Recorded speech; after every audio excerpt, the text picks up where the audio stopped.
the PiCowbell Adalogger.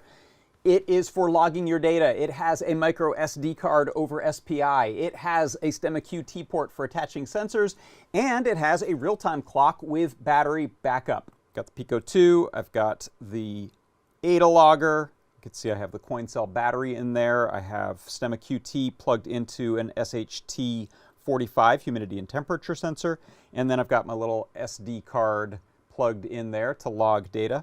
Every 30 seconds you'll see a little LED light up on the Pico. Oh, it just went. It means it just wrote some data. Looks something like this plotted, in this case, inside of Google Sheets. This is a few hours. I had this running overnight. PiCowbell Adalogger with real-time clock, micro SD card storage, and STEMMA QT connector, all in a neat little Pico and Pico 2 flavored package.